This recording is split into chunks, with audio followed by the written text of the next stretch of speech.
The war is one of the greatest reflections of humanity's fall. Where there is war, there is destruction. Where there is destruction, there is fear. But sometimes, amid chaos and terror, a miracle happens. A sign that defies logic, that echoes through the centuries and forces us to reflect, how far can a man's faith go? Today, we are going to dive into one of the most shocking stories of the Catholic Church. An event that proved, beyond any doubt, the real presence of Christ in the Eucharist. A miracle that defied those who witnessed it and that centuries later continues to shake hearts. To understand what happened, we need to go back in time to the year 1572, in a small town called Gorkum, in what we now know as the Netherlands. At that time, Europe was in flames. Catholics and Protestants were violently clashing, and faith was at risk of being extinguished.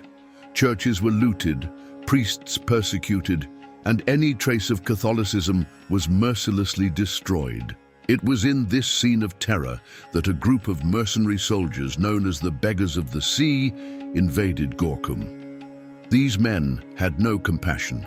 Their mission was simple: eradicate everything that represented the Catholic faith. When they arrived in the town, they marched directly to the main church. They did not ask for permission. They did not hesitate. With brutal blows, they broke down the temple's doors. Inside, the faithful and priests tried to resist, but they were unarmed and outnumbered. They were pushed, beaten, dragged out. The scene was one of pure horror, but the worst was yet to come. The soldiers were not satisfied with merely desecrating the temple. They wanted to humiliate the faith. They advanced to the altar and violently opened the tabernacle. Inside, the most holy sacrament lay, the real presence of Christ in the Eucharist. But to those men, it was nothing more than pieces of bread without value. One of the soldiers grabbed the consecrated hosts and with disdain threw them to the ground. Laughter echoed through the church. They were convinced that they had triumphed over that belief. But then the impossible happened. Silence took over the environment.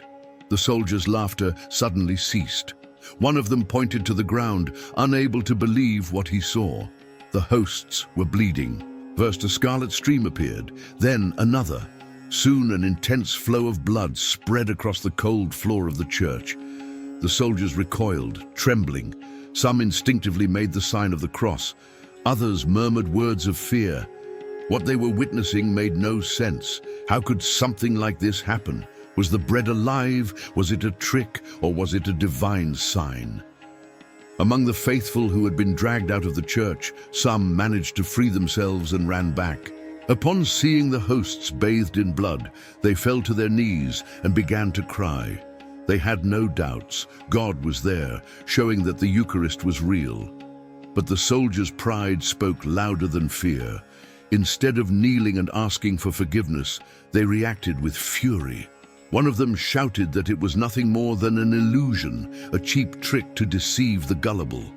Another drew his sword and began to destroy the altar, trying to erase any trace of the miracle. Their hearts were hardened. The faith of the faithful enraged them. The very sight of the blood disturbed them, but not enough to make them change their minds. On the contrary, they decided to go even further. One of them raised his voice and decreed, "Find all the priests. None of them must leave alive." The soldiers then spread out through the streets, knocking on every door, demanding that the inhabitants reveal the whereabouts of the religious. But the people of Gorkum, despite their fear, stood firm. No one spoke. Frustrated, the invaders resorted to brutality. They threatened women and children, destroyed houses, tortured the elderly, until one by one they began to find the priests hidden in the town. Among them was Father Nicolas Peak, a Franciscan known for his unwavering faith. When the soldiers invaded the convent and surrounded him, he simply smiled and said, "If my hour has come, I will depart for the glory of God." The 19 captured religious were tied with ropes and forced to walk through the streets like criminals. The soldiers insulted them, beat them, trying to break them. But instead of laments or pleas for mercy, what was heard was something unexpected. The priests began to pray out loud. At first, they only whispered prayers. Then their voices grew, turning into chants. Soon the entire town could hear the words, "Our Father who art in heaven, hallowed be thy name." The scene perplexed the soldiers. How could those men pray while they were being led to death? Irritated, one of the invaders punched Father Geronimo and shouted, "Your God cannot save you now." The priest, with his face bleeding, raised his eyes and calmly replied, "My God has already saved me. Who will save you?" It was at that moment that fear began to change sides. The religious were thrown into a dark, cold prison where they were tortured without mercy. The soldiers beat them, deprived them of food and water, tore pieces from their garments. But the worst was yet to come. To mock their faith, they brought back the desecrated hosts and ordered the priests to spit on them and trample them. A soldier approached one of the friars and whispered, "If you do this, you will live. Otherwise, you will die in the worst possible way." Each one, even with their lips wounded and their bodies destroyed by torture, knelt and adored the Eucharist. Father Leonardo van Vegel even took one of the hosts with his bloodied fingers and murmured, "Lord, I am not worthy that you should enter my home, but say a word, and my soul shall be saved." Then he consumed the host before the soldiers. Silence took over the prison. For the first time, the soldiers did not know how to react. They expected fear, despair, pleas for mercy. But all they saw was unwavering faith. It was at that moment that the final sentence was decreed. The soldiers took the priests out of the prison. The cold of the early morning cut through their wounded skins, but none of them complained. They walked together, knowing that this would be their last journey on earth. Their bodies were weak, but their spirits remained firm. The invaders led them to an old barn on the outskirts of town. The environment was gloomy. The rotten wood creaked with every step. In the center of the place, a wooden structure was already set up. The executioner waited, holding the ropes that would be used to hang them. The captain of the soldiers entered slowly and observed the prisoners for a few seconds. Silence hung in the air. The invaders no longer wanted more blood, but pride spoke louder. The captain offered one last chance. The priests only had to deny that the Eucharist was truly the body of Christ, and their lives would be spared. None of them yielded. The execution was ordered. One by one, the priests were led to the gallows. The first climbed onto the wooden platform and felt the rope being adjusted around his neck. The executioner did his job without hesitation. In a few seconds, the body hung motionless. No cry echoed, only the sound of creaking wood and the cold wind cutting through the silence. The soldiers expected despair, but they did not see fear in the eyes of the victims. On the contrary, their faces expressed serenity. The second priest was placed on the gallows, then the third. Each execution reinforced the conviction of those still waiting their turn. There was no hesitation. They had accepted their fate. When the last priest climbed the gallows, the soldiers could no longer hide their discomfort. The scene was oppressive. No pleas, no crying, only silence and unwavering faith. The executioner performed his work for the last time, ending the massacre.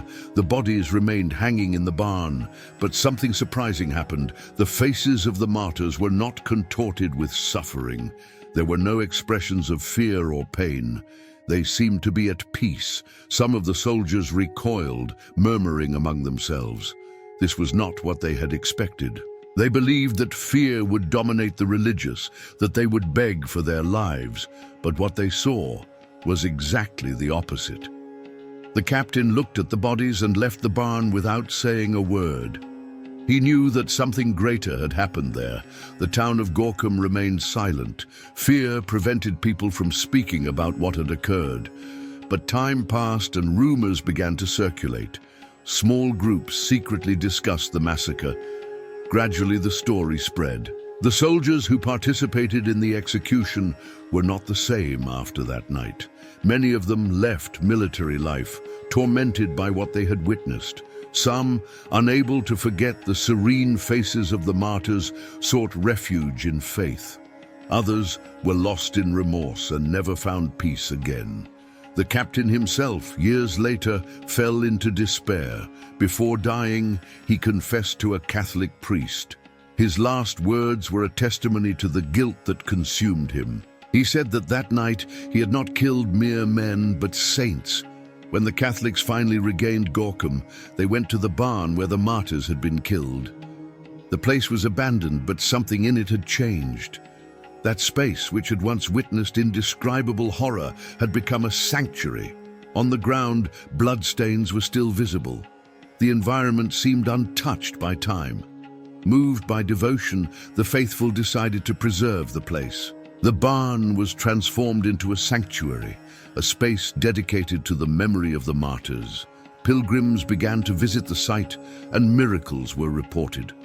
Some sick people, upon touching the soil of the sanctuary, claimed to have been healed. Years passed, but the story of the martyrs of Gorkum was not forgotten. The Vatican officially recognized the sacrifice of the friars. In 1867, Pope Pius IX canonized them, making them saints of the Catholic Church. Even centuries later, the message left by these men remains alive. They showed that true faith does not waver in the face of death, that the Eucharist is not merely a symbol, but the real presence of Christ, and that in the darkest moments, the light of faith never goes out. If this story moved you, share this video so that more people can know this testimony of unwavering faith. Leave your comments saying what most caught your attention in this story. Do not forget to like and subscribe to the channel for more accounts that strengthen the soul and bring us closer to God. See you in the next video.